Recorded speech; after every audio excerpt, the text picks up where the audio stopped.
그날은 화요일 아침이었다. 낯선 번호의 전화가 울렸다.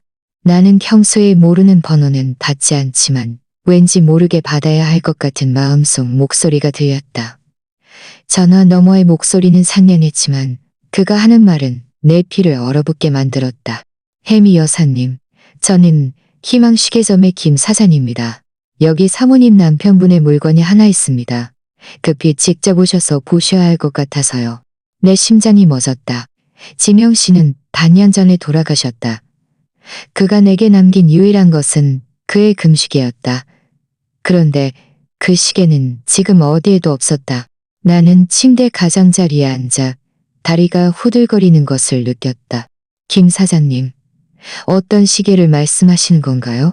내 목소리가 떨렸지만 나는 애써 침착함을 유지해야 했다. 금시계입니다, 여사님. 뒷면에 HM이라는 이니셜이 새겨져 있고요. 사모님 아드님과 며느님이 사흘 전에 제게 파셨습니다. 그런데 제가 수리하려고 시계를 열었을 때 그분들이 모르고 있던 것을 발견했습니다. 사모님께서 직접 보셔야 할 것 같은 것들이요. 이 말들은 고통스러운 메아리가 되어 내 머릿속을 맴돌았다.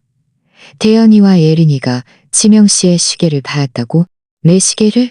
결혼 45년 만에 남편이 내게 남긴 유일한 유산이었다. 반이 빙글빙글 도는 것 같았다.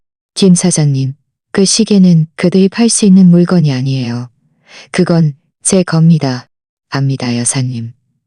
그래서 제가 전화드린 겁니다. 이 일 뒤에 사모님 가족들이 알지 못하는 더 깊은 의미가 있다고 생각합니다.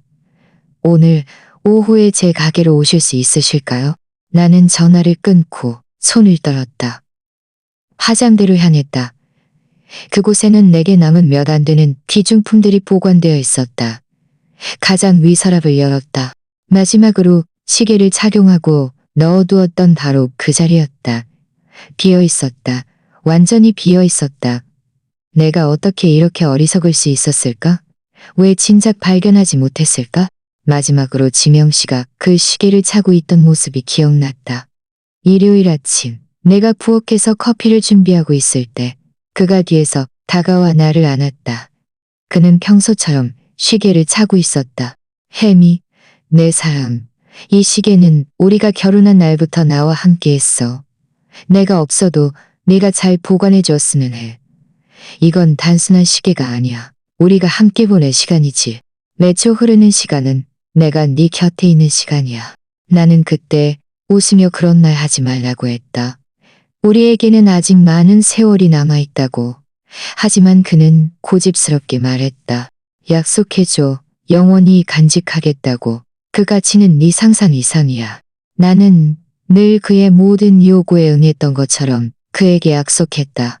그리고 지금 그가 세상을 떠난 지 6개월 만에 그 약속은 깨졌다. 내가 아니라 우리 아들 손에 의해서. 나는 지명 씨가 내가 입은 모습을 가장 좋아했던 초록색 원피스를 꺼내 입었다. 내 것을 되찾으러 간다면 품위를 지키며 가야 했다. 오후 3시 희망시계점에 도착했다. 김 사장님은 백발의 인자한 눈빛을 가진 연세 지긋한 분이었다. 혜미 여사님, 와주셔서 감사합니다. 시계는 여기 있습니다. 하지만 보여드리기 전에 한 가지 여쭤볼 것이 있습니다. 사모님 남편분께서 이 시계의 감정적인 가치 외에 특별한 점이 있다고 말씀하신 적이 있으신가요? 나는 고개를 저었다. 지명 씨는 내성적인 사람이었지만 내게 중요한 것을 숨긴 적은 없었다. 적어도 나는 그렇게 믿었다. 김 사장님은 가게 안쪽으로 들어갔다가 작은 상자를 들고 돌아왔다. 그 안에는 지명 씨의 시계가 있었지만 다른 것들도 있었다. 아주 작은 열쇠 하나와 접힌 종이 한 장. 사모님 남편분은 정말 영리하셨습니다, 여사님. 시계 안에 이중장치를 해두셨더군요. 제가 수리하려고 열었을 때 이 물건들이 툭 떨어져 나왔습니다. 종이 위에는 지명 씨의 글씨가 있었다. 나는 그의 단정한 필체를 즉시 알아볼 수 있었다. 혜미에게 네가 이 편지를 읽고 있다면 내가 무슨 일이 생겼고 누군가 네 것을 빼앗으려 했다는 뜻이야. 이 열쇠는 너만이 알아야 할 것을 열 수 있어. 시내중앙은행에 가서 1247번 금고를 물어봐. 네가 유일한 수혜자라고 말해. 서류는 이미 다 처리해두었어. 사랑해. 이건 네가 누구에게도 의존하지 않도록 하기 위함이야. 내 손은 떨렸다. 남편의 말을 읽으며 그가 모든 것을 계획해두었다는 것을 깨달았다. 이런 일이 일어날 수도 있다는 것을 그가 알고 있었다니. 김 사장님은 이해심 가득한 눈빛으로 나를 바라보았다. 사모님 남편분께서 1년도 더 전에 수리비를 미리 지불하셨습니다. 저에게 언젠가 사모님 외에 다른 사람이 이 시계를 가져오면 무조건 열어보고 즉시 사모님께 전화하라고 말씀하셨죠. 정말 성견지명이 있으신 분입니다. 나는 시계와 열쇠, 그리고 편지를 받아 가방에 넣었다. 마치 세상에서 가장 귀한 보물이라도 되는 것처럼. 사실 그들은 정말 그랬다. 고맙습니다, 김 사장님. 이게 제게 얼마나 중요한지 모르실 겁니다. 그가 웃었다. 사모님 남편분을 참 좋아했습니다. 시계 관리하러 오셨을 때 몇 번 대화했었죠. 늘 사모님에 대한 사랑으로 가득 차서 말씀하셨습니다. 사모님이 아는 가장 강한 여자라고 하셨지만 이 세상이 때로는 강한 사람마저도 약하게 만들 수 있다고 하셨죠. 사모님께서 절대 그런 기분을 느끼지 않도록 하고 싶어 하셨습니다. 시계점을 나서며 내 심장은 빠르게 뛰었다. 지명 씨는 죽은 후에도 나를 돌보고 있었다. 하지만 동시에 고통과 배신감도 뒤섞여 밀려왔다. 내 아들이 내게 아버지가 남긴 유일한 것을 내게 묻지도 않고 나를 고려하지도 않고 팔아버렸다니. 마치 내가 내 집에서 투명인간이라도 되는 것처럼. 집으로 돌아와 지명 씨의 시계를 가슴에 꼭 안았다. 집은 조용했지만 태연이와 예린이가 거실에서 TV를 보고 있다는 것을 알았다. 점심 식사 후에는 늘 그랬다. 나는 소리 내지 않으려고 했으며 위층 내 방으로 올라갔다. 그들과 마주하기 전에 내가 발견한 모든 것을 소화해야 했다. 지명 씨와 수년간 함께 썼던 침대에 앉았다. 시계는 여전히 완벽하게 작동하고 있었다. 똑딱, 똑딱, 똑딱, 똑딱, 똑딱, 똑딱, 똑딱. 마치 아무 일도 없었던 것처럼, 친아들의 손에 괘씸당하지 않은 것처럼 나는 지명 씨의 편지를 다시 읽었다. 언제나 단정했던 그의 글씨는 나를 위로하면서도 동시에 힘을 주었다. 그는 모든 것을 고려했다. 심지어 아들이 이런 식으로 나를 실망시킬 수도 있다는 것까지도. 나는 장례식 후 상황이 어떻게 변했는지 회상했다. 처음에는 태연이와 예린이가 나를 걱정하는 듯했다. 찾아와서 음식을 가져다주고 내가 괜찮은지 확인해 주었다.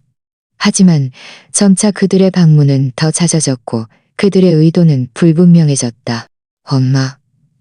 이 집은 엄마 혼자 살기엔 너무 커요. 어느 날 오후 태연이가 말했다. 우리랑 같이 살면 어때요? 집을 팔아서 그 돈으로 더 편하게 지낼 수 있잖아요. 나는 즉시 그 생각을 거부했다. 이 집에는 40년의 추억이 담겨 있었다. 모든 구석마다 지명 씨의 그림자가 있었다. 나는 떠날 수 없었다. 떠나고 싶지 않았다. 하지만 대연이는 고집을 부렸고 예린이도 마찬가지였다.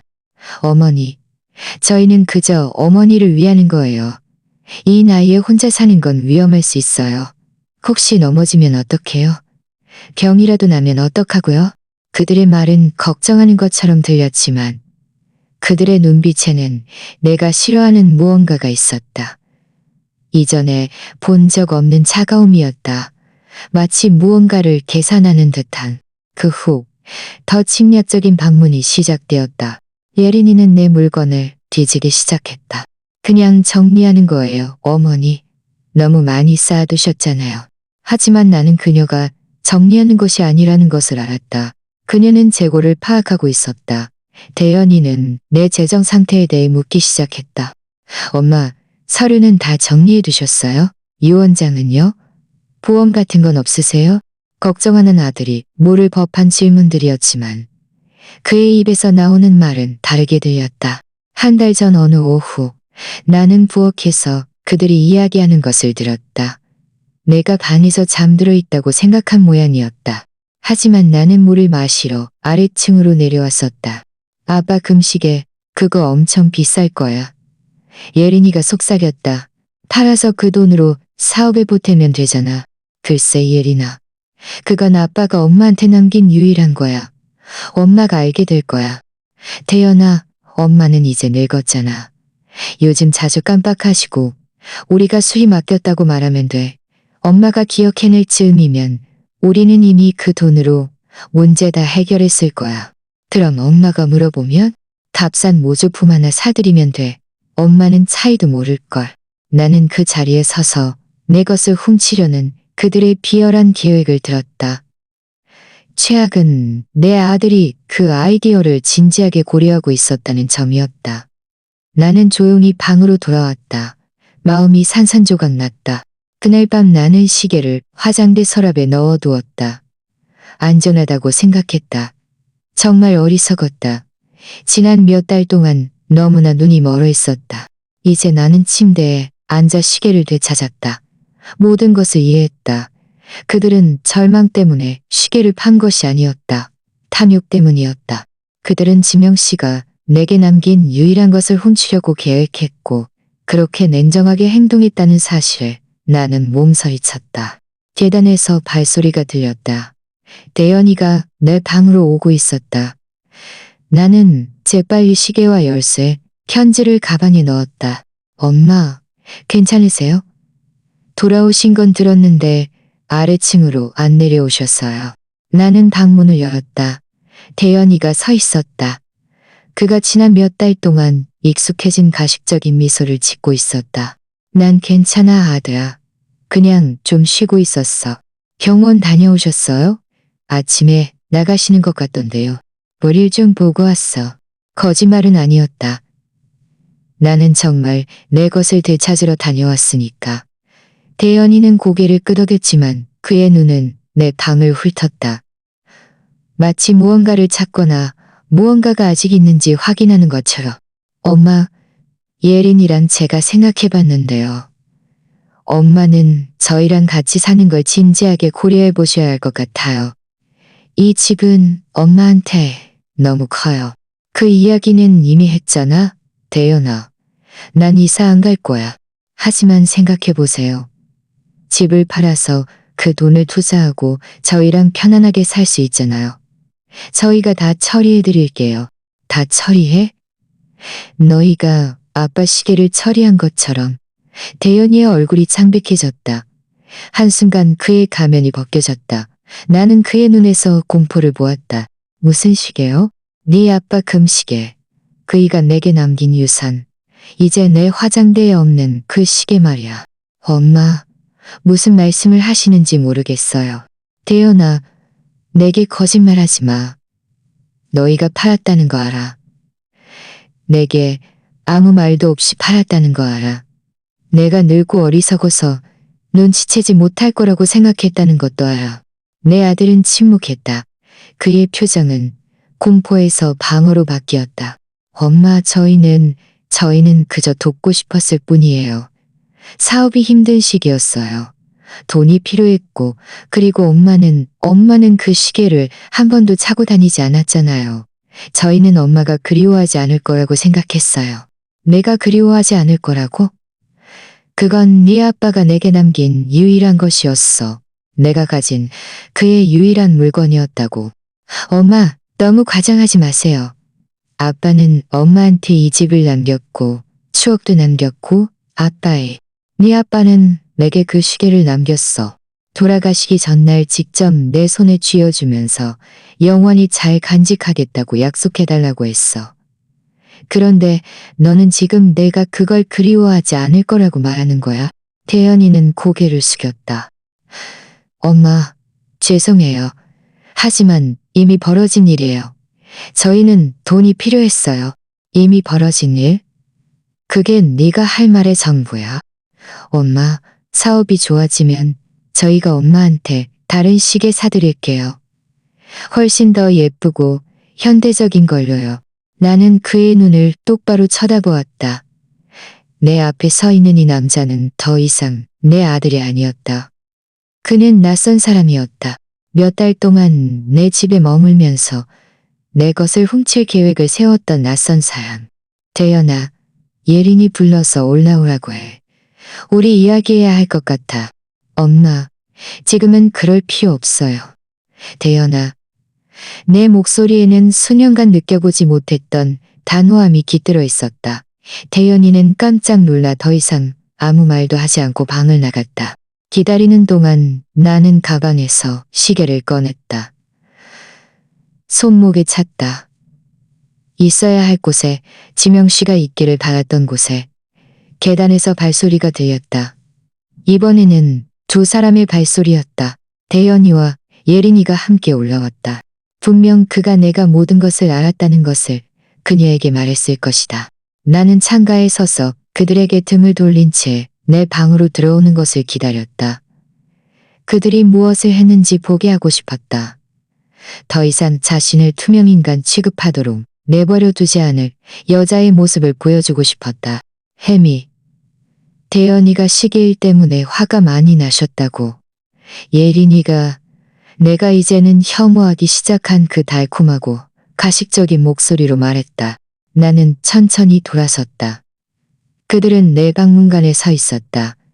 잘못을 저지르고 붙잡힌 아이들처럼. 화가 났다고? 너희는 내가 그저 화가 났다고 생각하는 거니? 내 목소리는 차분했지만 나는 모든 단어에 오랫동안 잊고 지냈던 위험이 담겨 있는 것을 느꼈다. 혜미, 저희가 설명할 수 있어요. 설명할 필요 없어.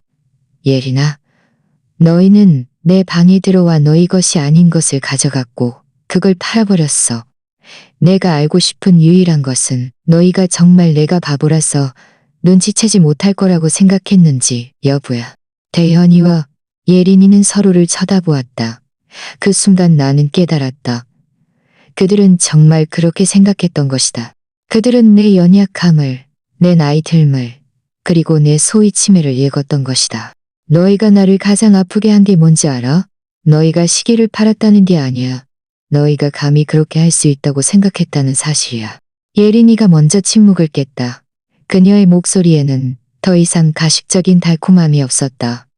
이제는 짜증이 섞여 있었다. 혜미, 너무 과장하지 마세요. 그건 그저 시계일 뿐이에요. 저희는 지출도 많고 책임도 많아요. 사업이 위기를 겪고 있었어요. 그 돈이 필요했어요. 그저 낡은 시계? 나는 그녀의 말을 되풀이했다. 음절 하나하나가 나를 찌르는 것 같았다. 너희에게는 그렇게밖에 안 되는구나. 그저 낡은 시계. 대연이가 한 걸음 다가왔다. 엄마, 예린이 말이 맞아요. 저희는 회사를 유지해야 하고 직원들 월급도 줘야 해요. 엄마는 이미 은퇴하셨잖아요. 더 이상 그런 걱정 안 하셔도 되고요. 나는 그들 둘을 바라보았다.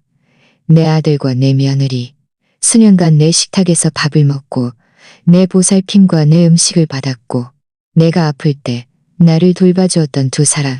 그런데 지금 그들은 내 것을 훔칠 권리가 있다고 변명하고 있었다.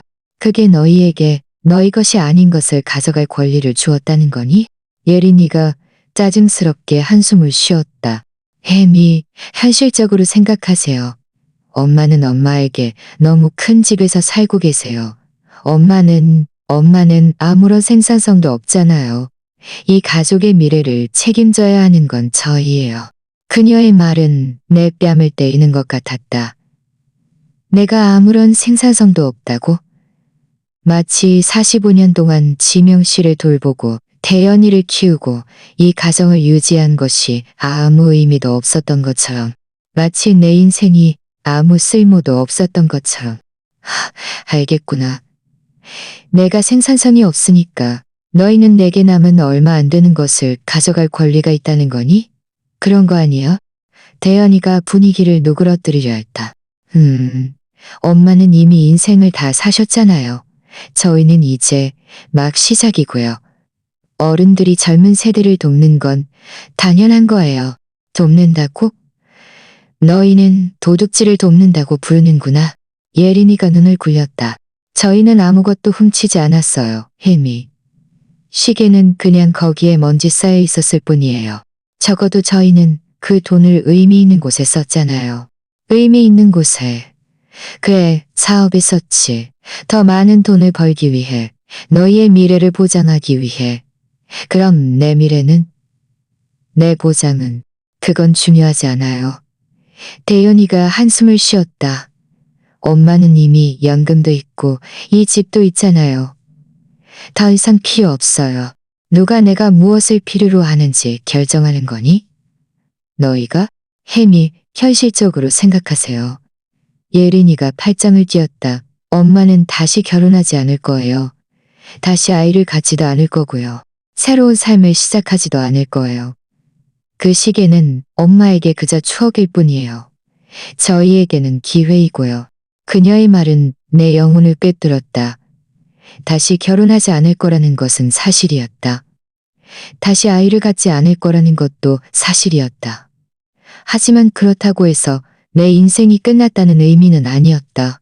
내가 가진 유일한 인생의 추억을 간직할 권리가 없다는 의미는 아니었다. 너희 알아?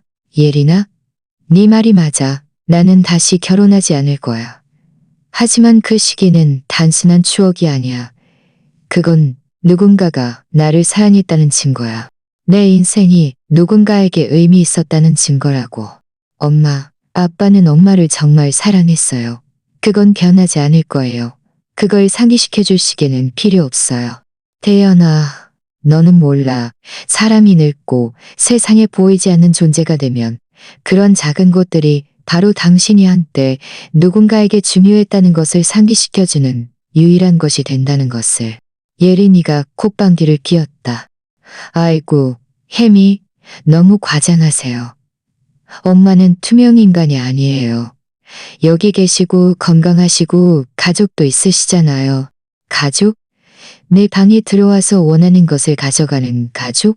내가 무엇을 필요로 하고 필요로 하지 않는지 내 대신 결정하는 가족? 내 면전에서 거짓말하는 가족. 저희는 엄마를 속이지 않았어요. 대연이가 말했다. 그냥 말씀 안 되었을 뿐이에요. 엄마가 이렇게 반응하실 줄 알았으니까요. 이렇게 과장하고 중요하지 않은 일을 호들갑 떨고 나는 잠시 침묵했다. 내 아들을 바라보았다. 그는 정말 자신이 말하는 것을 믿고 있었다. 그는 정말 내 감정이 무효하고 내 고통이 중요하지 않다고 생각하고 있었다. 대연아, 네가 8살 때 가장 좋아했던 축구공을 잃어버렸을 때 기억하니? 그게 지금 무슨 상관이에요? 네가 그때 어떻게 울었는지 기억하니? 네 아빠랑 내가 어떻게 온 세상을 뒤져서 그걸 찾으려 했는지 기억하니? 우리가 온 동네를 헤매고 다니다가 결국 찾아냈을 때 기억하니? 네, 기억해요. 우리가 왜 그랬다고 생각하니? 그건 그저 공 하나였잖아.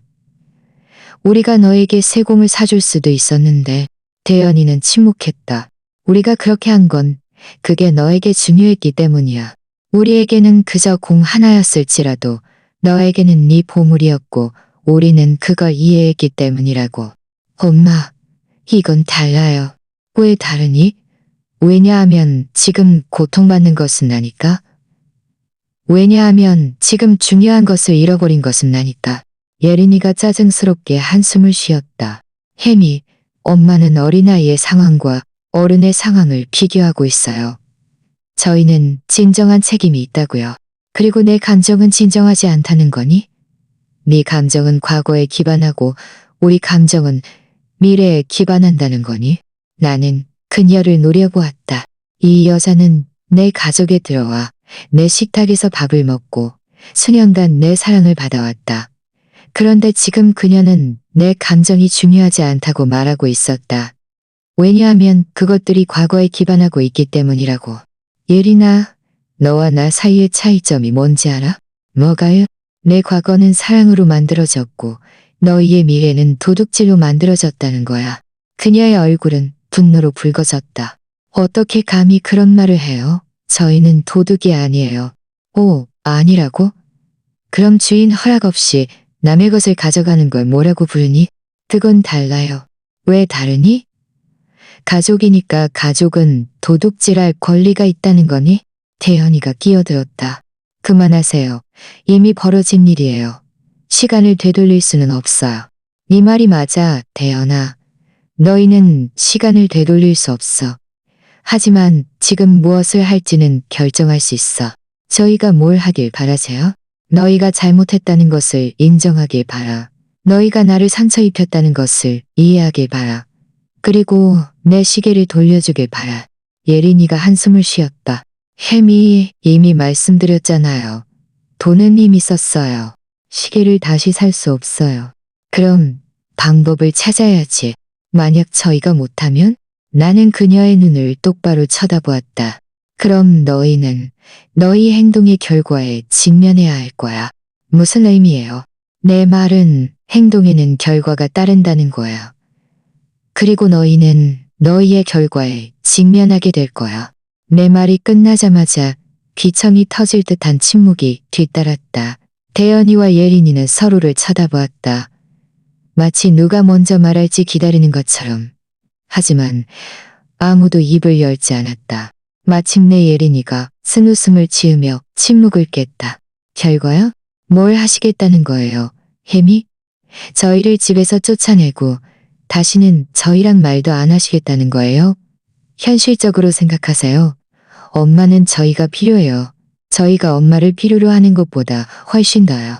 그녀의 말은 내 배를 강타하는 강펀치 같았다. 하지만 이번에는 나를 아프게 하지 않았다. 오히려 몇 달 동안 느껴보지 못했던 명료함을 주었다. 내가 너희가 무엇 때문에 필요하다는 거니?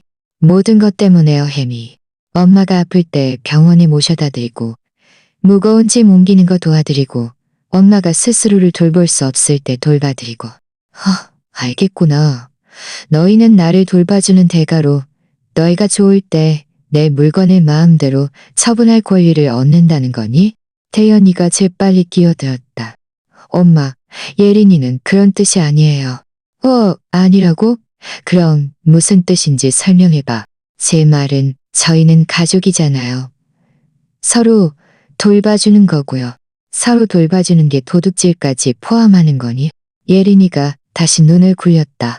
햄이 그 단어 좀 그만 써주시면 안 될까요? 저희는 아무것도 훔치지 않았어요. 그저 가족의 것을 가져다가 가족을 위해 쓴 것뿐이에요. 가족을 위해서? 아니면 너희 자신을 위해서? 그게 그거잖아요. 아니야, 예린아. 그게 그거가 아니야. 왜냐하면 나도 이 가족의 일원이고 나는 아무런 이득도 얻지 못했으니까. 나는 상처를 입었어. 햄이, 저희랑 엄마는 달라요. 엄마는 더 이상 미래에 대해 걱정할 필요 없잖아요. 누가 내가 미래에 대해 걱정할 필요 없다고 하니? 누가 내게 계획이 없다고 하니? 누가 내게 꿈이 없다고 하니? 예린이가 비웃었다. 꿈이요? 이 나이에 무슨 꿈을 가질 수 있다는 거예요? 나는 그녀를 노려보았다. 이 여자는 정말 70세 이후에는 인생이 끝난다고 믿고 있었다. 그녀는 정말 내가 그저 죽음을 기다리는 짐덩이라고 생각하고 있었다. 내 꿈이 뭔지 아니, 예린아? 몰라요. 내 꿈은 내 마지막 세월을 평화롭게 보내는 거야.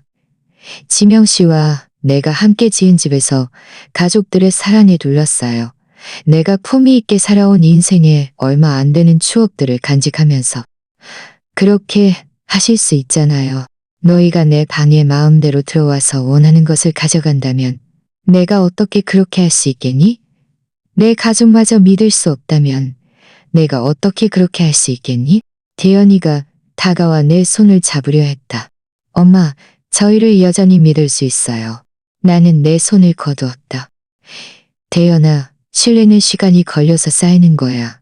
그런데 너희는 한 번의 행동으로 그걸 무너뜨렸어. 저희가 다시 쌓을 수 있어요. 어떻게 다시 쌓을 건데? 우리에게 다시 한번 기회를 줘요? 다시 한번 뭘 할 기회? 또다시 내가 무엇을 필요로 하고 필요로 하지 않는지 결정할 기회? 너희가 좋을 때 또다시 원하는 것을 가져갈 기회? 예린이가 짜증스럽게 한숨을 쉬었다. 햄이 너무 과장하고 있어요. 딱 한 번이에요. 딱 한 번. 그럼 그렇게 심각한 일이 아니라는 거잖아요. 그렇게 절대적인 일이 아니라는 거고요.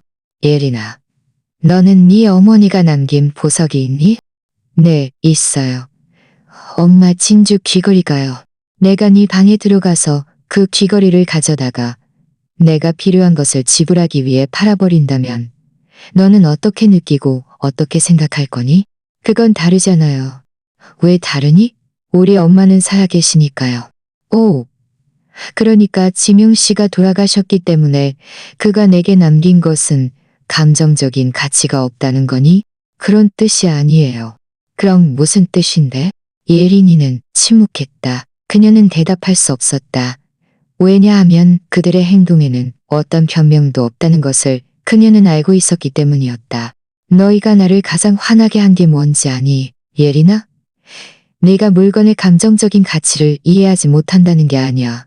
네가 이해하지 못하는 척한다는 거야. 저는 아무것도 못하는 척하지 않았어요. 했어. 왜냐하면 너는 여자이고 아내이고 언젠가 너도 과부가 될 것이기 때문이야. 그때가 되면 너는 내가 지금 느끼는 감정을 정확히 이해하게 될 거야. 그건 몇 년 후에나 일어날 일이에요. 그러기를 바라지만 그 일이 일어났을 때 너는 이 대화를 기억할 거야. 그리고 너희가 오늘 한 일이 그저 시계를 가져간 것이 아니라 내 존엄성을 가져간 것이라는 것을 이해하게 될 거야. 태연이가 내 침대 옆에 앉았다. 이 모든 대화 내내 그는 처음으로 진심으로 영향을 받은 것처럼 보였다. 엄마, 저는 엄마를 상처 입히고 싶지 않았어요. 정말이에요. 하지만 너는 나를 상처 입혔어. 태연아, 알아요? 죄송해요. 너는 나를 상처 입힌 것에 대해 죄송한 거니? 아니면 내게 들킨 것에 대해 죄송한 거니? 저는 엄마를 상처 입힌 것에 대해 죄송해요. 정말이니? 네. 그럼 내게 증명해 보여. 어떻게 증명해요? 내 시계를 돌려줘. 엄마, 저희는 이미 못한다고 말씀드렸잖아요. 못하는 거니? 아니면 안 하는 거니? 예린이가 다시 끼어들었다. 저희는 못해요, 혜미. 돈은 이미 사업에 투자되었어요. 지금 빼내면 저희는 모든 것을 잃을 거예요. 그럼 너희는 너희 사업이 중요한지 아니면 너희 가족이 중요한지 결정해야 할 거야. 왜 둘 중 하나를 선택해야 해요? 왜냐하면 너희가 내게 묻지도 않고 내 시계를 팔아버리기로 결정했을 때 너희가 그걸 둘 중 하나로 만들었으니까. 대연이가 일어섰다. 엄마, 제발요. 다른 해결책이 있을 거예요. 무슨 해결책? 모르겠어요. 하지만 분명 방법이 있을 거예요. 대연아, 해결책은 간단해. 내 것을 돌려주는 거야. 만약 저희가 엄마한테 다른 시계를 사드리면 어때요? 더 예쁘고 더 현대적인 걸로요. 나는 깊은 슬픔을 안고 그를 바라보았다. 그는 정말 이해하지 못하고 있었다. 이 모든 대화 후에도 그는 여전히 이것이 돈에 관한 것이라고 생각하고 있었다. 시계 자체가 아니라 그것이 상징하는 의미에 관한 것이었는데, 대연아, 만약 내가 네 모든 어린 시절 사진을 불태우고 다른 아이들의 사진이 담긴 새 앨범을 사준다면 너는 만족할 거니? 아니요, 당연히 안 하죠. 왜 안 할 거니? 그 사진들에는 감정적인 가치가 있으니까요. 대체 불가능한 것들이에요. 맞아. 네 아빠 시계도 대체 불가능한 것이야. 예린이가 한숨을 쉬었다. 알겠어요, 혜미. 저희도 그 시계에 감정적인 가치가 있다는 것을 알아요. 하지만 이미 파였어요. 저희는 바꿀 수 없어요. 저희가 할 수 있는 유일한 일은 앞으로 나아가는 거예요. 아무 일도 없었던 것처럼 실수도 하고 서로 용서하는 가족처럼요. 예린아, 용서는 간청하는 거야. 강요하는 게 아니라 저희는 엄마께 용서를 구하고 있어요. 아니야. 너희는 내가 너희를 구원해달라고 요구하는 거야. 너희가 한 일을 받아들이고 아무 일도 없었던 것처럼 계속 지내달라고 요구하는 거라고. 엄마는 저희가 뭘 다 하길 바라세요. 너희가 어떤 일은 되돌릴 수 없다는 것을 이해하길 바라. 너희가 어떤 상처는 말로 치유될 수 없다는 것을 이해하길 바라. 너희가 지금부터는 모든 것이 달라질 것이라는 것을 이해하길 바라. 어떻게 달라져요? 달라지는 건 내가 더 이상 너희에게 조종당할 수 있는 어리석은 노파가 아니라는 거야. 달라지는 건 너희가 더 이상 내 대신 결정을 내릴 수 없다는 거야. 달라지는 건 너희가 더 이상 내 삶에, 내 집에, 내 물건에 마음대로 드나들 수 없다는 거야. 태연이가 당황했다. 엄마, 무슨 말씀을 하시는 거예요? 내 말은 너희는 내 신뢰를 다시 얻어야 할 것이고 그건 쉽지 않을 거라는 거야. 저희가 어떻게 엄마의 신뢰를 얻을 수 있어요? 그건 너희가 스스로 답해야 할 질문이야. 나는 더 이상 너희에게 무엇을 해야 할지 말해주지 않을 거야. 나는 더 이상 너희에게 편의를 제공하지 않을 거야. 지금부터는 너희가 나에게 존경받을 가치가 있다는 것을 내게 증명해야 할 거야. 예린이가 팔짱을 끼었다. 그동안은요? 엄마는 저희를 어린아이처럼 벌하시겠다는 거예요. 나는 너희를 벌하지 않을 거야. 예린아. 나는 그저 나 자신을 보호할 뿐이야. 무엇으로부터 보호해요? 너희가 다시 나를 상처 입히는 것으로부터. 다시 침묵이 모든 것을 감쌌다. 우리 셋은 그렇게 내 방에 서 있었다. 어떤 것들은 영원히 변했다는 것을 알았다. 모든 것은 결코 예전으로 돌아갈 수 없을 것이었다. 왜냐하면 몇 달 만에 처음으로 나는 더 이상 피해자가 아니었고 그들도 모든 것을 통제하는 사람들이 아니었으니까. 나는 너희가 이제 가야 할 때라고 생각한다. 내가 마침내 말했다. 엄마, 저희를 쫓아내는 거예요? 나는 너희에게 떠나달라고 부탁하는 거야. 오늘 우리는 충분히 이야기한 것 같아. 대연이와 예린이는 문으로 향했다. 떠나기 전 대연이가 돌아섰다. 엄마, 이렇게 끝낼 수는 없어요. 대연아, 어떻게 끝낼지는 너희가 결정하기 나름이야. 말을 마친 그들은 나갔다. 나는 그들 뒤로 문을 닫고 내 방에 홀로 남았다. 나는 내 방에 홀로 남아 대연이와 예린이가 아래층으로 내려가는 발소리를 들었다. 현관문이 평소보다 더 세게 닫히는 소리가 들렸고 이내 죽음 같은 정적이 찾아왔다. 나는 침대에 앉아 가방에서 지명 씨의 시계를 다시 꺼냈다. 손에 쥐고 익숙한 무게를 느꼈다. 시계는 여전히 완벽하게 작동하고 있었다. 마치 아무 일도 없었던 것처럼. 그를 보호해야 할 손에 배신당하지 않은 것처럼. 하지만 내 안에 무언가는 변해 있었다. 몇 달 만에 처음으로 나는 피해자가 아니라는 느낌이 들었다.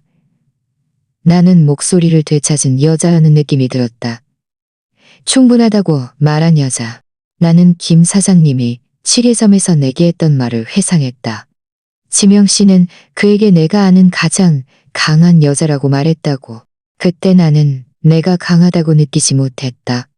몇 달 동안 나는 투명하고 조종당하기 쉽고 연약하다고 느껴왔다. 하지만 이제 나는 깨달았다. 지명 씨가 내게서 무엇을 보았는지. 강함은 항상 소리치거나 싸우는 것이 아니다. 때로는 강함은 다른 사람들이 당신을 해치도록 내버려 두는 것을 멈출 때를 아는 것이다. 나는 김 사장님이 지명 씨의 편지와 함께 건네준 작은 열쇠를 집어들었다. 창밖 햇빛에 비춰보았다. 너무나 작았지만 남편의 말에 따르면 중요한 것을 열 수 있었다. 시내 중앙은행에 가서 1247번 금고를 물어봐. 지명 씨는 이 모든 것을 계획했다. 그는 언젠가 내가 독립해야 할 날이 올 것이라는 것을 알았다. 그는 언젠가 내 가족마저 나를 실망시킬 수도 있다는 것을 알았다. 시계를 보았다. 지금은 오후 5시였다. 은혜는 내일이 돼야 문을 열었다. 하지만 괜찮았다. 나는 그 금고의 존재조차 모르고 6개월을 기다렸다. 하룻밤 더 기다릴 수 있었다. 그날 밤 나는 저녁 식사를 위해 아래층으로 내려가지 않았다. 배고프지도 않았고 혹시라도 돌아올 때 현이와 예린이를 만날 위험을 감수하고 싶지도 않았다.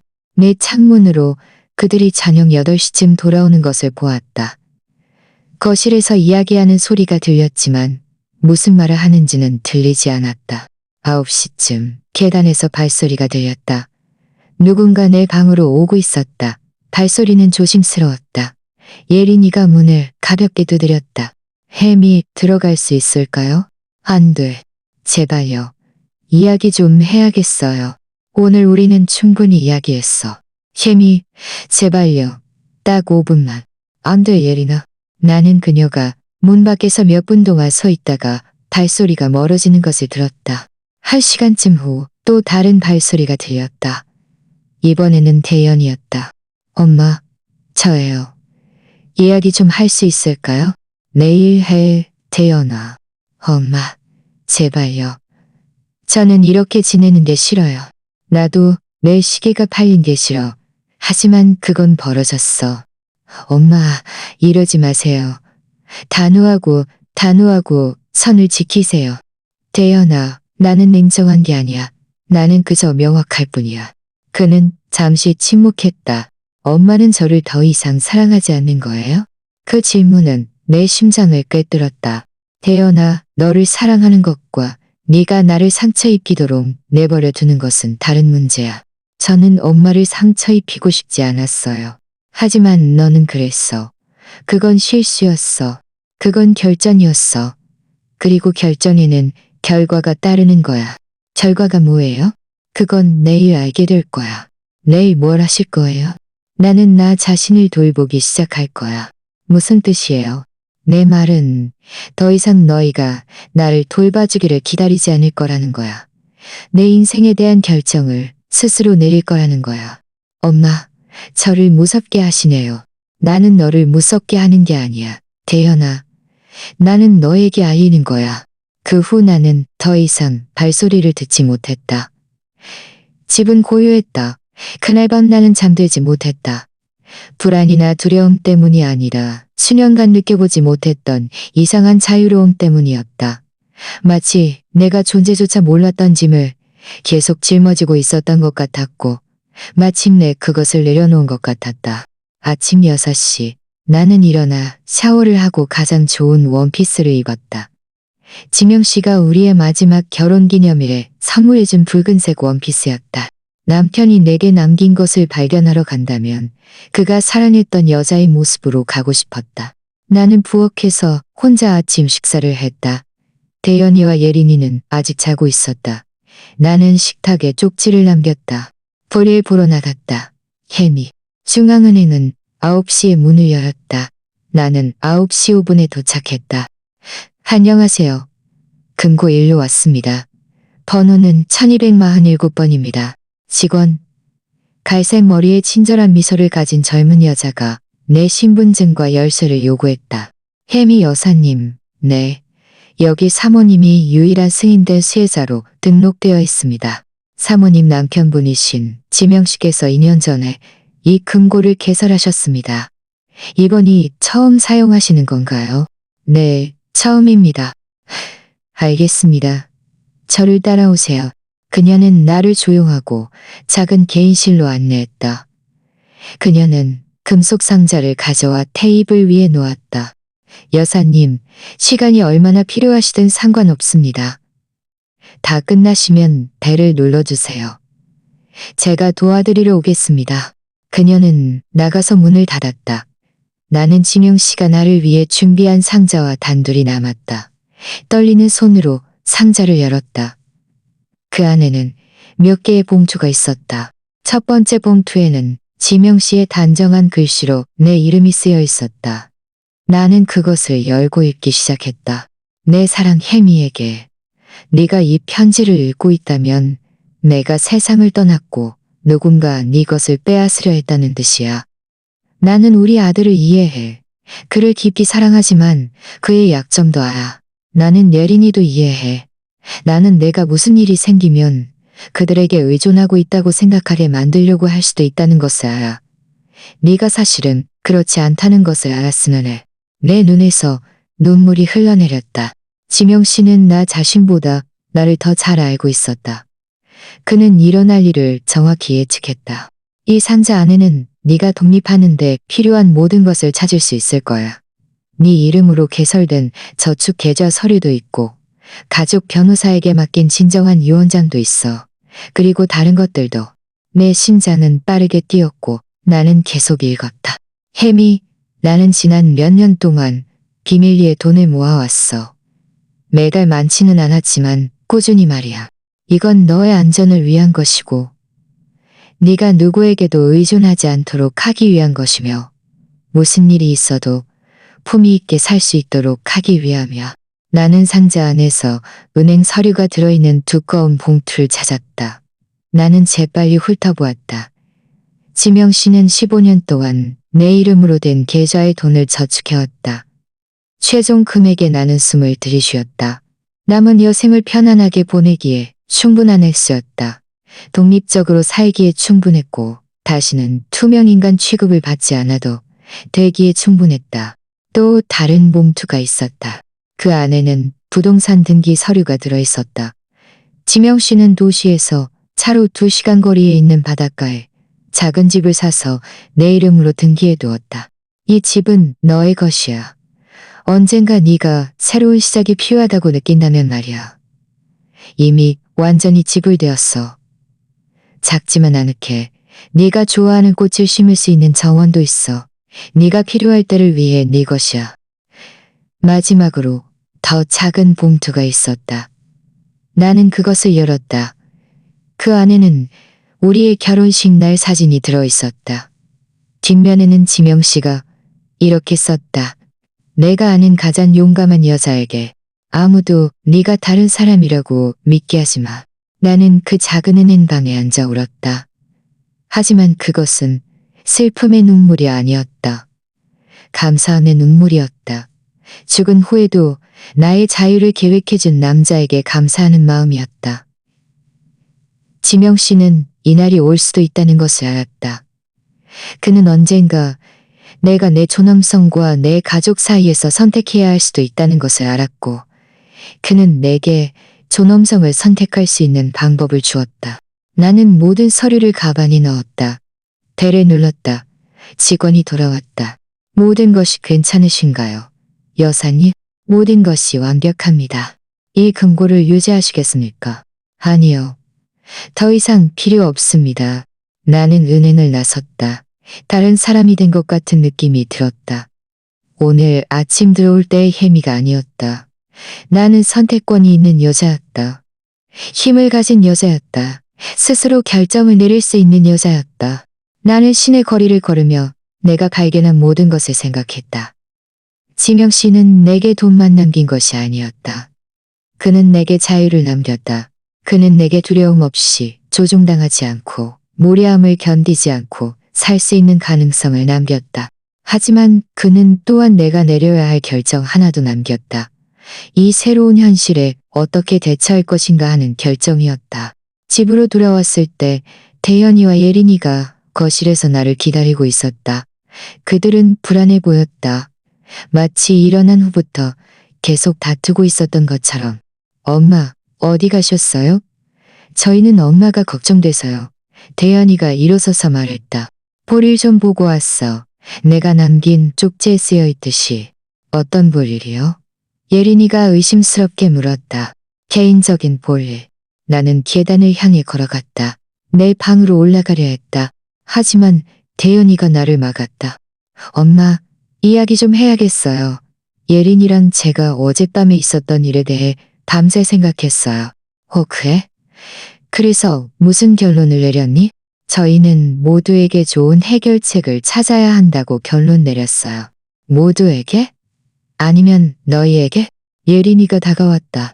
혜미, 저희는 시계에 대해 보상해 드리고 싶어요. 저희가 엄마께 돈을 돌려드릴 방법을 찾았어요. 어떻게 돌려줄 건데? 저희가 예린이 아빠한테 돈을 빌릴 수 있어요. 대현이가 말했다. 저희가 엄마한테 팔았던 시계랑 똑같은 걸 사드릴게요. 나는 그들 둘을 바라보았다. 그들은 여전히 이해하지 못하고 있었다. 이 모든 일 후에도 그들은 여전히 이것이 돈에 관한 것이라고 생각하고 있었다. 대현아, 예린아, 앉아봐. 그들은 소파에 앉아 기대에 찬 눈으로 나를 바라보았다. 나는 서 있었다. 너희는 정말 이게 돈에 관한 것이라고 생각하는 거니? 돈에 관한 게 아니라고요? 예린이가 물었다. 아니야, 예린아. 이건 돈에 관한 게 아니야.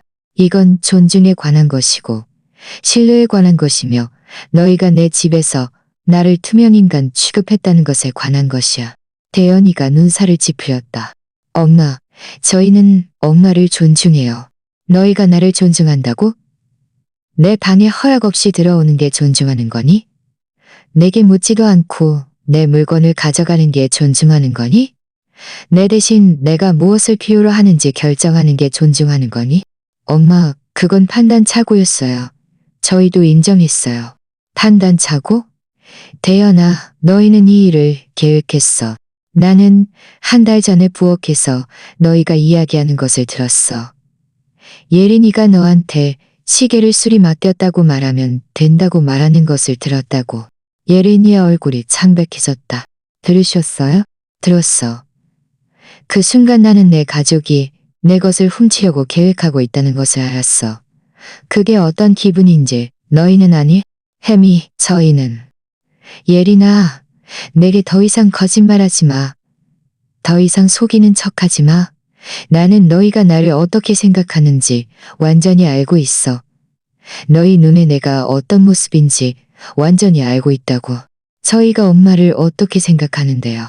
짐덩이처럼, 쓸모없는 노파처럼, 의견이 중요하지 않은 사람처럼, 쉽게 조종할 수 있는 사람처럼. 대연이가 일어섰다. 엄마, 그건 사실이 아니에요. 사실이 아니라고? 그럼 너희가 시계를 팔아도 되는지 내게 한 번도 묻지 않은 이유를 설명해봐. 저희가 안 된다고 하실 걸 알았으니까요. 맞아. 너희는 내가 안 된다고 할 걸 알았어. 그런데도 너희는 그렇게 하기로 결정했지. 그게 너희가 내 의견을 정말 어떻게 생각하는지 말해주지 않니? 예린이가 한숨을 쉬었다. 혜미, 때로는 어른들이 어려운 결정을 내려야 해요. 어른? 그럼 나는 뭐야? 엄마는, 엄마의 책임은 저희와 다르잖아요. 오, 그러니까 내 책임이 다르니까 내 권리도 다르다는 거니? 그런 뜻이 아니에요. 그럼 무슨 뜻인데? 예린아, 내게 설명해봐. 너희가 내 재산을 처분할 권리가 있는 이유를 설명해봐. 그녀는 침묵했다. 그녀는 설명할 수 없었다. 왜냐하면 합리적인 설명이 없었기 때문이었다. 너희가 나를 가장 슬프게 한 게 뭔지 아니? 너희가 시계를 팔았다는 게 아니야. 너희가 내가 이토록 연약하고 이토록 쓸모없고 이토록 너희에게 의존적이어서 너희가 나에게 마음대로 할 수 있다고 생각했다는 사실이야. 엄마, 저희는 엄마를 쓸모없다고 생각한 적 없어요. 대연이가 말했다. 없다고? 그럼 왜 너희는 내게 묻지 않았니? 엄마가 불필요하게 걱정하실까 봐요. 저희 유산에 대해. 엄마, 사업이 위기였어요. 저희는 급하게 돈이 필요했고 긴 논의를 할 시간이 없었어요. 대연아, 엄마, 사업에 문제가 생겼는데 엄마 시계를 팔아서 우리를 도와줄 수 있을까요? 얼마나 시간이 걸릴까? 너는 안 된다고 말할까? 아마도. 아니면 아마도 나는 좋다고 말했을 수도 있어. 하지만 너희는 결코 알 수 없을 거야. 왜냐하면 너희가 내 의견은 중요하지 않다고 결정했으니까. 예린이가 일어섰다. 알겠어요. 혜미, 저희도 엄마가 화가 나신 걸 알아요. 저희가 실수를 저지른 것도 알고요. 저희가 어떻게 해야 엄마를 보상해 드릴 수 있을까요? 너희가 정말 보상하고 싶은 거니? 아니면 내가 입을 다물고 예전의 순종적인 노파로 돌아가서 모든 것이 정상으로 돌아오기를 바라는 거니? 정상 상태는 너희가 나를 존중하지 않고 내가 그걸 허용하는 상태였어. 그 정상 상태는 끝났어. 대연이가 다가왔다. 무슨 말씀을 하시는 거예요? 내 말은 모든 것이 변할 것이라는 거야. 어떤 변화요? 첫째, 너희는 더 이상 이 집에 마음대로 드나들 수 없어. 오고 싶으면 먼저 전화해서 내 허락을 구해야 해. 엄마는 저희를 집에 못 들어오게 하시겠다는 거예요? 나는 너희에게 충분히 나를 존중해서 들어오기 전에 물어달라고 요청하는 거야. 하지만 지난 몇 년 동안 이곳은 저희 집이기도 했잖아요. 아니야, 대연아. 이곳은 내 집이야. 너희는 수년간 여기에서 환영받았지만 환영받는 것은 특권이지 권리가 아니야. 예린이가 팔짱을 끼웠다. 만약 저희가 이런 새로운 규칙에 동의하지 않으면요? 그럼 너희는 너희의 자존심이 중요한지 아니면 나와의 관계가 중요한지 결정해야 할 거야. 혜미, 엄마는 너무 극단적이에요. 극단적? 너희에게 존중을 요구하는 게 극단적인 거니? 아니요. 하지만 집에 못 들어오게 하는 건 극단적이죠. 너희는 뭐가 극단적인지 아니? 내 방에 들어와서 내 것을 훔치는 거, 그게 극단적인 거야. 태연이가 다시 앉아 얼굴을 손으로 가렸다. 엄마, 이 일은 통제불능이에요. 아니야. 태연아, 이 일은 이제 통제권으로 돌아오고 있어. 몇 달 만에 처음으로 나는 내 삶을 통제하고 있어. 또 뭐가 변할 거예요? 너희는 더 이상 내게 묻지도 않고 내 삶에 대한 결정을 내릴 수 없어. 너희는 더 이상 나에게 가장 좋은 것이 무엇인지 안다고 단정할 수 없어. 너희는 더 이상 나를 짐이라고 생각할 수 없어. 엄마, 저희는 엄마를 짐이라고 생각한 적 없어요. 없다고? 그럼 왜 너희는 나를 보러 올 때마다 집을 팔라고 제안했니? 왜 모든 대화가 너희가 내게 너희와 함께 살아야 한다고 말하는 것으로 끝났니? 저희는 엄마가 걱정돼서 그랬어요. 아니야, 태연아. 너희는 나를 통제하고 싶었어. 너희는 내 재산을 탐냈어. 너희는 내가 너희에게 완전히 의존하기를 바랐어. 예린이가 다시 일어섰다. 알겠어요, 혜미. 엄마는 진정할 시간이 필요한 것 같아요. 엄마가 이성적으로 이야기할 준비가 되면 그때 다시 이야기할 수 있을 거예요. 이성적? 예린아, 내 권리를 옹호하는 것은 비이성적인 것이 아니야. 엄마의 권리를 옹호하는 건 좋지만 저희를 어린아이처럼 벌하는 건 잘못된 거예요. 나는 너희를 벌하는 게 아니야. 나는 너희를 교육하는 거야. 저희를 교육한다고요? 그래. 너희의 행동에는 결과가 따른다는 것을 너희에게 가르치는 거야. 너희가 나를 마음대로 대하고도 아무런 반향이 없을 거라고 생각할 수 없다는 것을 가르치는 거라고. 대연이가 한숨을 쉬었다. 그럼 이 교육은 얼마나 지속될 거예요? 너희가 교훈을 배울 때까지. 교훈이 뭐예요? 교훈은 내가 존중받을 가치가 있다는 거야. 내 의견은 중요해. 나는 너희의 재산이 아니야. 예린이가 가방을 집어들었다. 가요, 대연아. 엄마는 지금 어른들의 대화를 할 준비가 안 된 것 같아요. 나는 웃었다. 어른들의 대화? 예린아, 어른들의 대화에는 실수를 인정하는 것이 포함돼. 진심으로 사과하는 것이 포함되고 입힌 상처를 보상하기 위해 진정한 변화를 만드는 것이 포함돼. 저희는 이미 엄마께 사과했어요. 아니야. 너희는 내가 너희를 용서해달라고 요구한 거야. 그건 두 가지 완전히 다른 일이야. 대현이가 일어섰다. 엄마, 이렇게는 더 이상 안 돼요. 저희는 가족이잖아요. 태연아, 가족이라고 해서 너희가 나를 학대할 수 있다는 뜻은 아니야. 가족은 서로 존중한다는 것을 의미해. 만약 우리가 합의에 이르지 못한다면 나는 그의 눈을 똑바로 쳐다보았다.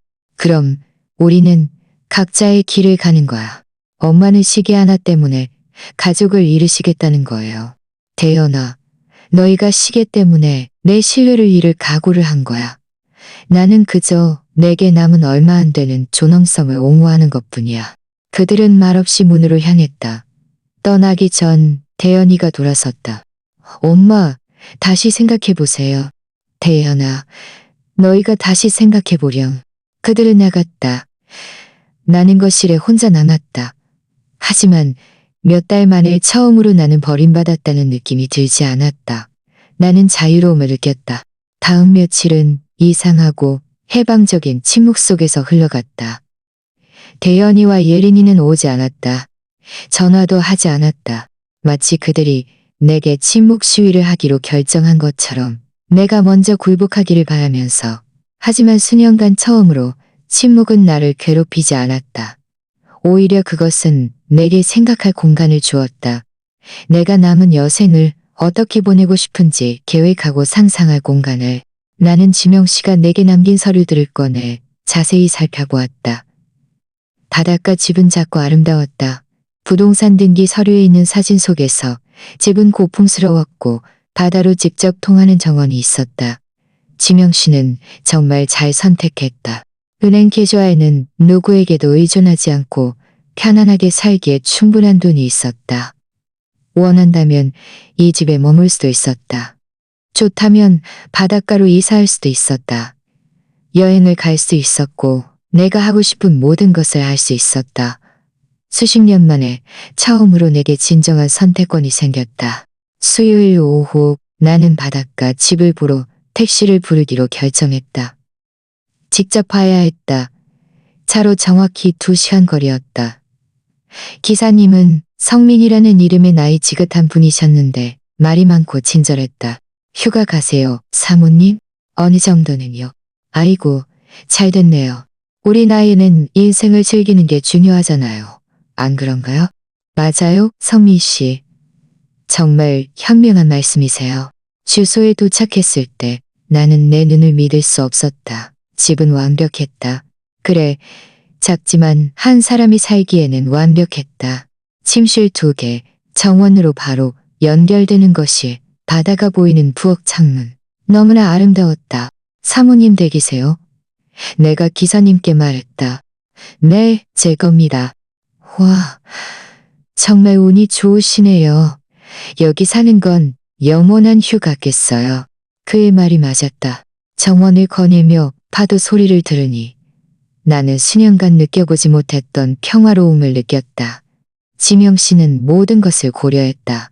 그가 행복할 수 있는 곳, 필요하다면 새로운 시작을 할 수 있는 곳을 선택했다. 도시로 돌아오는 길에 성민 씨는 자신의 가족 이야기를 해주었다. 저는 아이가 셋 있습니다, 사모님. 둘은 자주 찾아오지만 가운데 아이는 결혼하고 나서 소원해졌어요. 저희를 너무 좋아하지 않았죠. 어떻게 대처하셨어요? 처음엔 많이 슬펐지만 나중에는 깨달았습니다. 남을 강제로 사랑하게 할 수는 없다는 것을. 심지어 자기 자식이라도요. 진정한 사랑은 자유로워야 합니다. 그의 말은 도시로 돌아오는 내내 내 머릿속을 맴돌았다.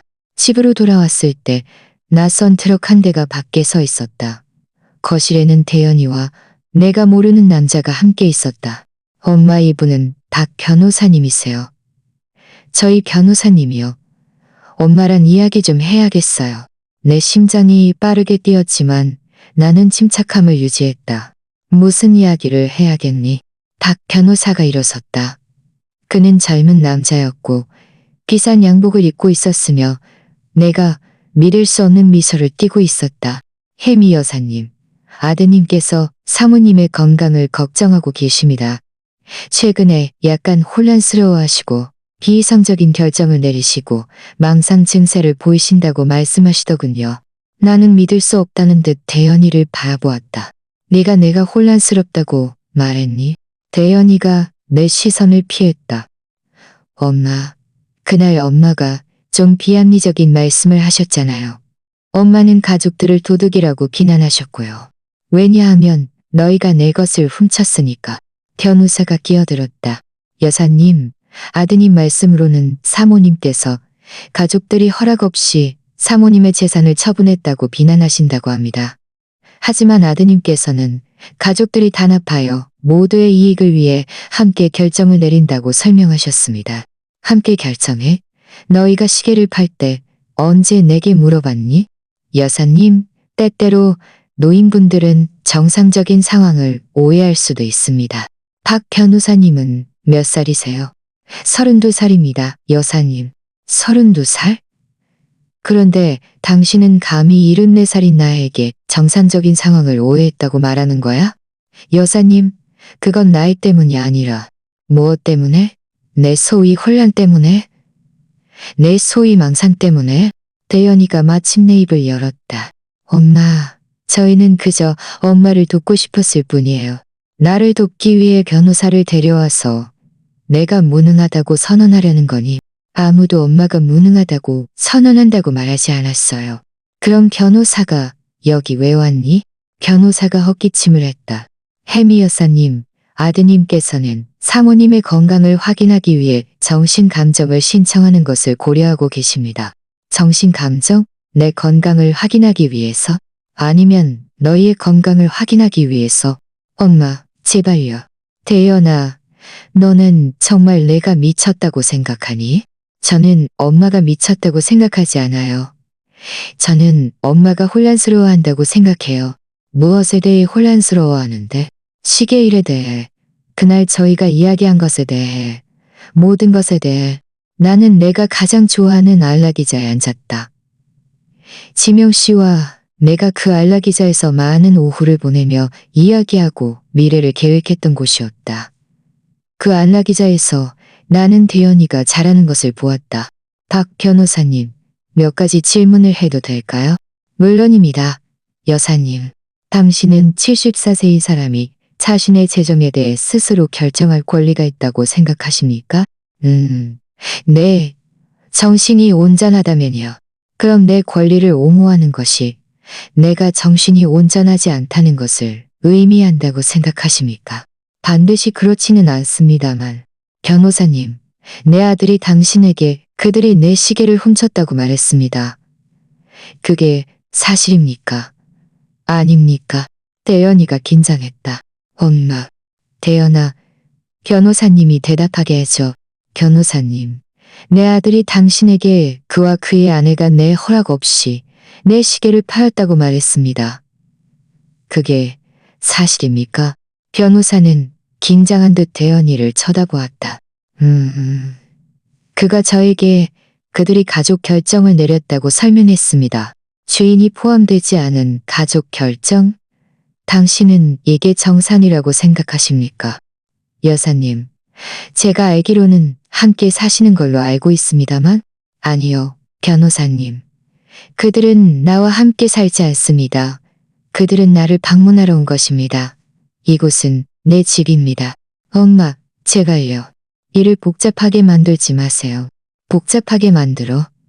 태연아, 일을 명확하게 말하는 것이 복잡하게 만드는 것이라고 생각하는 거니? 나는 일어서서 내 책상으로 걸어갔다. 지명 씨가 내게 남긴 서류들을 꺼냈다. 박 변호사님, 이 서류들이 유효한지 말씀해 주실 수 있으십니까? 나는 은행 계좌 서류와 바닷가, 집 등기 서류를 그에게 건넸다. 변호사는 그것들을 자세히 살펴보았다. 그의 표정은 점차 거만한 태도에서 놀라움으로 변해갔다. 여사님, 이 서류들은 완전히 유효합니다. 매우 상당한 액수입니다. 상당하다는 것이 무슨 뜻입니까? 제 말은 여사님은 상당한 자원을 소유한 분이시라는 겁니다. 경제적으로 독립적이시고요. 대윤이가 다가왔다. 그 서류들은 뭐예요? 네 아빠가 내게 남긴 서류들이야. 너희가 내 시계를 팔았기 때문에 내가 찾게 된 서류들. 무슨 의미예요? 내 말은 네 아빠는 이런 일이 일어날 수도 있다는 것을 알았다는 거야. 그가 너희가 나를 조종하려고 할 수도 있다는 것을 알았기 때문에 그는 내게 독립할 수 있는 수단을 남겨두었던 거야. 나는 그에게 시계와 시계점, 금고에 대한 이야기를 간략하게 설명했다. 대연이의 얼굴은 내 말 한마디 한마디에 더욱 창백해졌다. 박 변호사가 서류를 챙겨 내게 돌려주었다. 혜미 여사님, 분명히 사모님의 정신 상태는 완전히 정상입니다. 그리고 분명히 사모님은 독립적으로 생활할 자원이 있습니다. 감사합니다, 변호사님. 대연 씨, 아무래도 좀 오해가 있었던 것 같습니다. 사모님께는 어떤 평가도 필요 없습니다. 대현이는 침묵했다. 그의 계획은 완전히 실패했다. 변호사님, 상담료는 얼마를 드려야 할까요? 걱정 마십시오, 여사님. 비용은 받지 않겠습니다. 제가 어떤 서비스도 제공하지 않았으니까요. 그는 나를 대연이와 단둘이 남겨두고 떠났다. 엄마, 저는 그 서류들을 몰랐어요. 아니, 너는 몰랐어. 왜냐하면 너는 내가 가난하고 의존적이고 쉽게 조종당할 수 있는 노파라고 생각했으니까. 그런 뜻이 아니에요. 아니라고? 그럼 왜 너는 내가 무능하다고 선언하기 위해 변호사를 데려왔니? 엄마의 행동이 이상하다고 생각했으니까요. 이상해? 나 자신을 옹호하는 것이 이상한 행동이라고. 너는 한 번도 그렇게 단호한 적이 없었으니까. 그게 너를 두렵게 한 거니? 네? 대연아, 내가 왜 한 번도 그렇게 단호한 적이 없었는지 아니? 왜요? 왜냐하면 내가 그렇게 할 필요가 없었으니까. 네 아빠가 나를 보호해줬으니까. 네 아빠가 나를 존중해줬으니까. 너와 나 사이에서 네 아빠는 결코 자신의 존엄성과 가족 사이에서 선택할 필요가 없었으니까. 태연이가 고개를 숙였다. 엄마, 죄송해요. 너는 나를 상처 입힌 것에 대해 죄송한 거니? 아니면 네 계획이 실패한 것에 대해 죄송한 거니? 저는 엄마를 상처 입힌 것에 대해 죄송해요. 정말이니? 네? 그럼 내게 증명해 보여. 태연이는 거실 한가운데 서서 어떻게 해야 할지 모르는 듯했다. 손을 몸을 그리고 수치심을 어떻게 해야 할지 모르는 것처럼. 엄마, 제가 어떻게 증명할 수 있을까요? 그건 네가 스스로 답해야 할 질문이야. 태연아, 나는 더 이상 너에게 무엇을 해야 할지 말해주지 않을 거야. 하지만 힌트를 주세요. 어디서부터 시작해야 할지 알려주세요. 나는 그를 한참 동안 바라보았다. 내 앞에 서 있는 42세의 이 남자는 한때 내 보물이었다. 내가 열이 났을 때 밤새도록 품에 안고 있던 아이. 숙제를 도와주었던 10대. 예린이를 사랑하게 되었을 때 내가 조언을 해주었던 젊은이. 그가 언제부터 내 삶을 좌지우지할 권리가 있다고 생각하는 이 낯선 사람이 되었을까? 태연이가 앉았다. 꽃이람을 기다리는 아이처럼 소파에 앉았다. 네가 12살 때 자전거를 잃어버렸을 때 기억하니? 네. 무슨 일이 있었는지 기억하니? 공원에서 큰 아이가 빼앗아 갔어요. 그럼 너는 뭘 했니? 울면서 집에 왔어요. 그럼 나는 뭘 했니? 엄마가 저랑 같이 그 아이를 찾아 나섰어요. 저희가 그 아이를 찾았고 엄마는 그 아이에게 제 자전거를 돌려주라고 했어요. 내가 또 뭘 했니? 태연이가 잠시 생각했다. 엄마가 저한테 스스로를 보호하는 법을 배워야 한다고 말씀하셨어요.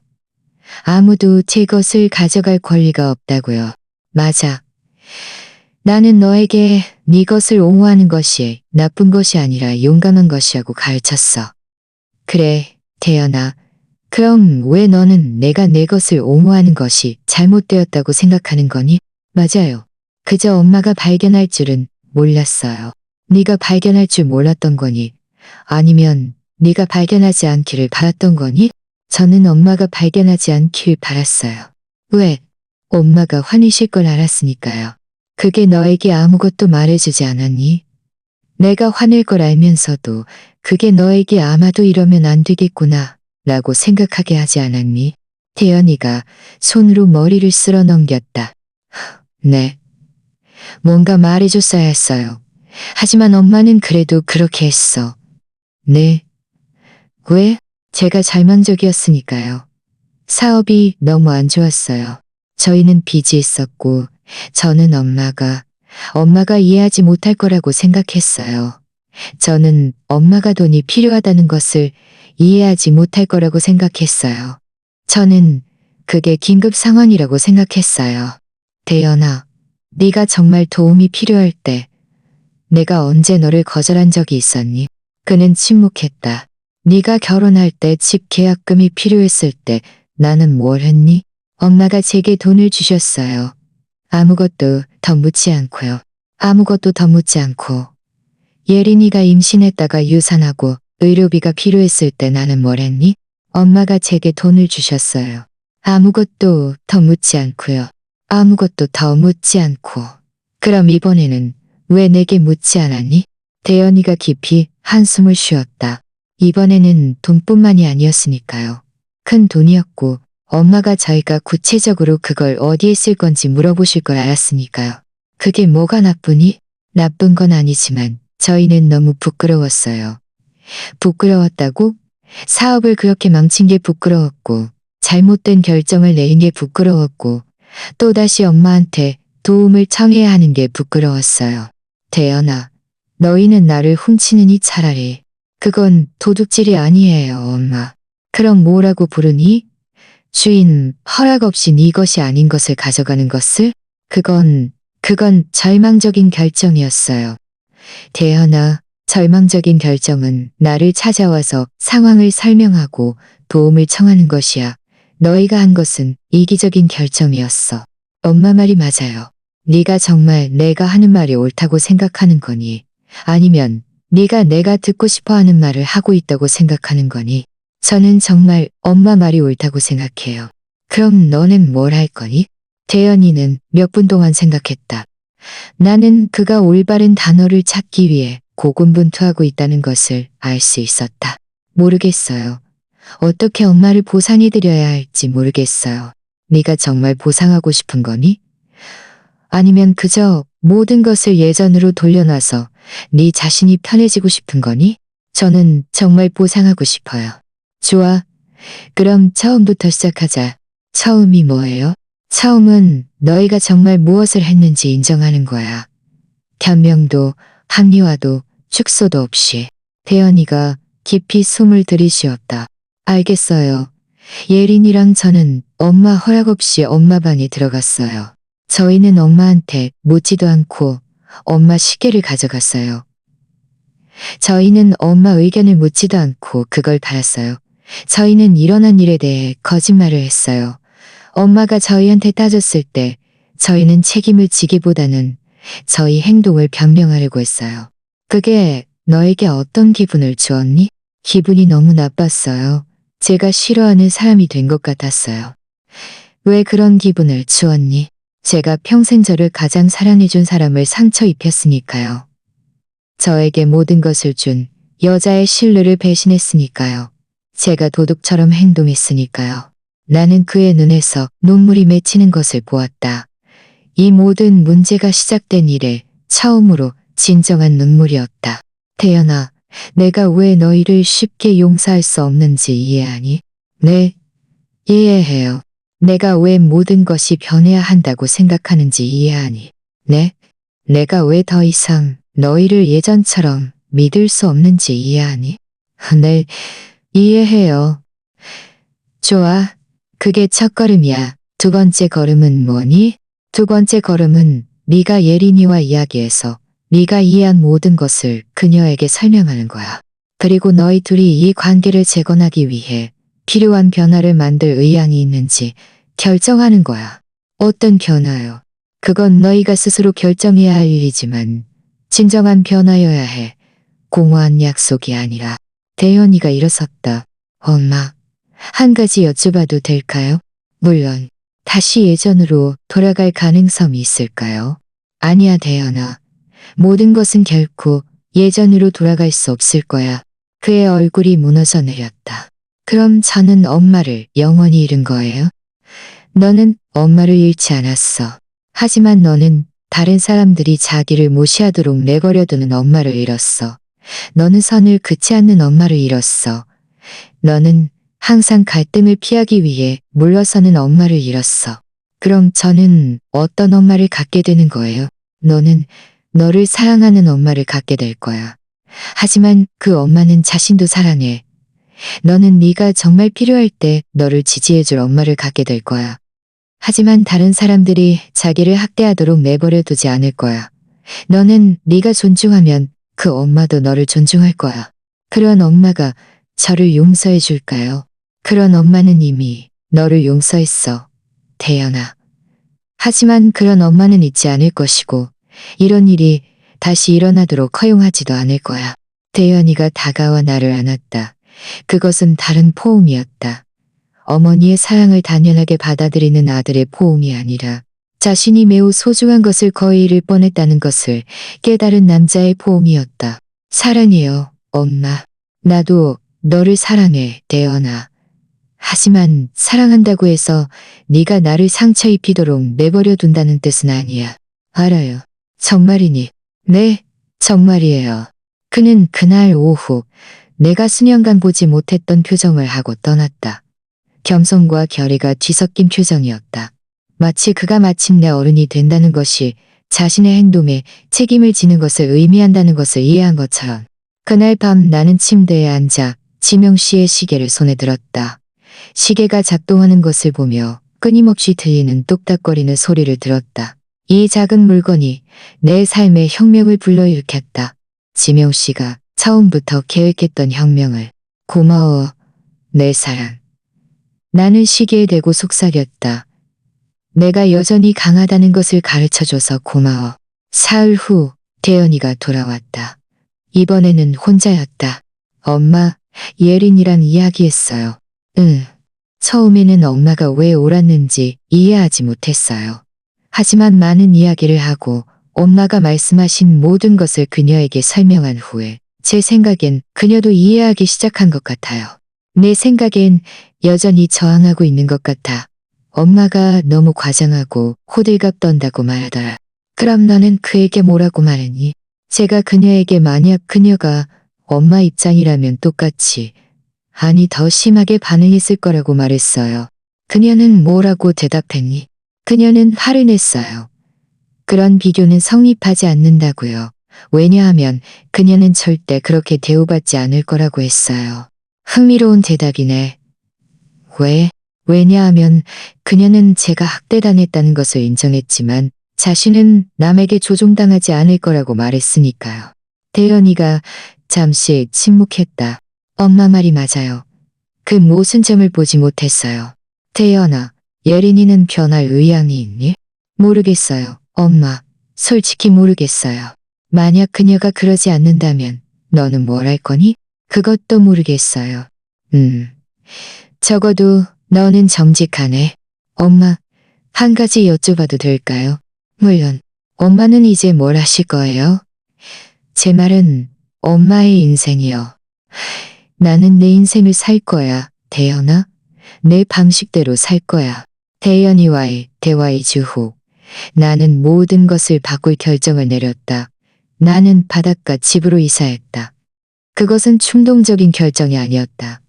깊이 생각하고 차분하고 명확한 결정이었다. 지명 씨와 40년 동안 살았던 집은 아름다운 추억으로 가득했지만 내 가족에게 배신당한 무대이기도 했다. 나는 새로운 곳이 필요했다. 지명 씨가 항상 알았던 그 여자가 될 수 있는 곳. 이사 초기에는 해방감이 들었다. 나는 필수품만 가져왔다. 내 옷, 몇 장의 사진, 지명 씨가 가장 좋아했던 책, 그리고 물론 그의 시계. 다른 모든 것은 집에 남겨두었다. 대연이가 팔고 싶으면 팔라고. 더 이상 상관하지 않았다. 새 집에서의 첫날, 나는 파도, 소리에 잠에서 깼다. 커튼을 젖히자 수평선까지 펼쳐진 바다가 보였다. 마치 꿈속에서 깨어난 것 같았다. 나는 정원에서 아침 식사를 했다. 지명 씨의 시계는 내 손목에 차여 있었다. 우리가 어디에 있게 될까, 내 사랑? 나는 바람에 속삭였다. 네가 내가 있어야 할 곳으로 계획한 바로 그곳에. 셋째 날 대연이가 나를 찾아왔다. 차를 몰고 왔고 분명히 긴장한 상태였다. 엄마, 정말 여기 계실 거예요? 그래, 대연아. 여기가 이제 내 집이야. 하지만 이곳은 모든 것에서 너무 멀어요. 혹시라도 무슨 일 생기면 어떡해요? 나는 스스로를 돌보는 법을 배울 거야. 아주 오래전에 그랬어야 했던 것처럼. 그는 바다를 마주한 작은 베란다에 앉아 있었다. 그는 평화로워 보였다. 엄마는 화가 나셨어요? 아니야, 대연아. 나는 더 이상 화가 나지 않아. 나는 평화로워. 평화롭다고요? 그래, 평화로워. 나 자신의 복지를 최우선으로 두기로 한 결정에 평화로워. 다른 사람들이 날 무례하게 대하는 것을 허용하지 않기로 한 결정이 평화로워. 혼자 살지만 품위 있게 살겠다는 생각에 평화로워. 대연이가 바다를 바라보았다. 예린이랑 저도 엄마를 보러 올 수 있을까요? 예린이가 내가 왜 이사했는지 이해했니? 이해하기 시작했어요. 처음에는 자기가 과민 반응했다고, 자기가 그 시계가 엄마한테 얼마나 중요한지 이해하지 못했다고 말했어요. 예린이는 자존심이 세서 자기가 틀렸다는 걸 인정하기 어려워해요. 대연아, 나도 자존심이 세지만 나는 자존심이 존엄성보다 가치 있지 않다는 것을 배웠어. 예린이가 뭘 해야 엄마가 용서해 주실 거예요? 그녀는 내 용서가 필요 없어, 대연아. 그녀는 자기 자신을 용서해야 해. 그녀는 자기가 잘못했다는 것을 이해해야 하고 자기가 어떤 사람이 되고 싶은지 결정해야 해. 그리고 그전에는 나는 여기서 행복하게 살 거야. 너희가 있든 없든. 그날 오후 대연이가 떠난 후 나는 해변을 따라 산책했다. 작고 조용한 해변이었고 주로 지역 어부들과 몇몇 지역 가족들이 찾는 곳이었다. 내 옆집에 사는 할머니 한 분이 다가왔다. 새 이웃이신가 봐요. 저는 순자예요. 만나서 반가워요. 순자 씨, 저는 햄이에요. 며칠 휴가 오셨어요? 아니요. 저는 이곳으로 영구 이사 왔어요. 아이고, 잘 됐네요. 그 집에는 사람이 살아야 하는데. 사모님 남편분이 가끔 오셔서 보셨지만 집이 비어 있어서 늘 슬퍼하셨어요. 우리 남편을 아세요? 물론이죠. 지명 씨는 정말 친절한 분이셨어요. 늘 제게 정원은 어떤지, 집은 잘 관리되고 있는지 물어보셨죠. 언젠가 그분의 아내분이 여기 와서 사실 거라고 말씀하셨어요. 정말 그렇게 말했어요? 수없이 말씀하셨죠. 사모님은 아주 강한 여자지만 세상이 때로는 사모님을 강하게 내버려 두지 않는다고요. 이 집은 사모님이 자유로워질 준비가 되었을 때를 위해 준비된 것이라고 하셨어요. 나는 아무 말도 할 수 없었다. 지명 씨는 나 자신보다 내 미래를 더 잘 알고 있었다. 내일 커피 한잔 하실래요? 순자 씨가 내게 물었다. 지명 씨와 이 동네에 대해 더 많은 이야기를 해드릴 수 있어요. 기꺼이요. 그날 밤 나는 베란다에 앉아 별을 보았다. 수년간 처음으로 나는 내 삶을 완전히 통제하고 있다고 느꼈다. 나는 누군가가 오기를 기다리지 않았다. 누군가가 내 방에서 무언가를 가져갈까봐 걱정하지 않았다. 갈등을 피하기 위해 조심스럽게 행동하지 않았다. 나는 그저 나 자신이었다. 다음 날 순자 씨가 커피를 마시러 왔다. 그녀는 지명 씨가 두세 달에 한 번씩 집을 감독하러 왔다고 말했다. 그는 늘 나에 대한 사랑과 존경으로 가득 차서 이야기했다. 사모님은 가족을 위해 자신을 많이 희생하셨다고 하셨어요. 너무나 좋은 엄마이자 아내라서 때로는 해미가 되는 것을 잊으셨다고요. 그가 그렇게 말했어요? 네. 이 집은 엄마와 아내가 되기 전에 자신을 기억하기 위해 준비된 것이라고 하셨어요. 그 말들은 내 영혼을 울렸다. 지명 씨는 누구보다 나를 잘 알고 있었다. 그는 지난 몇 년 동안 내가 잃어버린 자아를 보았던 것이다. 일주일 후 태연이가 다시 왔다. 이번에는 예린이와 함께였다. 그들은 매우 불편해 보였지만 그래도 왔다. 혜미. 예린이가 내가 들어본 적 없는 목소리로 말했다. 오만이 없는 목소리였다. 사과하러 왔어요. 구체적으로 무엇에 대해 사과하니? 허락 없이 엄마 시계를 가져간 것에 대해. 엄마 도미 없이 그걸 판 것에 대해. 엄마의 감정을 중요하게 여기지 않은 것에 대해. 너는 지금 왜 사과하는 거니? 태연이가 제게 한 가지를 깨닫게 해주었어요. 무엇을?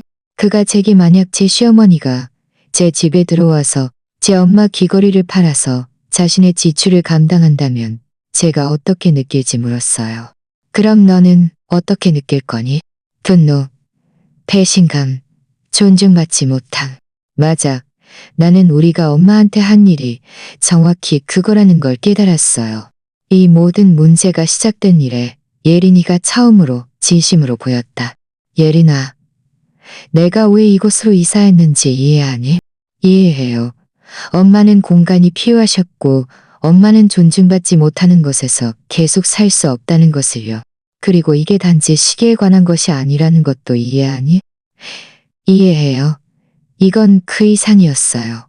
엄마를 투명인간 취급하는 것에 관한 것이었고 저희가 엄마 대신 결정을 내릴 수 있다고 단정하는 것에 관한 것이었고 엄마의 감정을 중요하게 여기지 않는 것에 관한 것이었어요.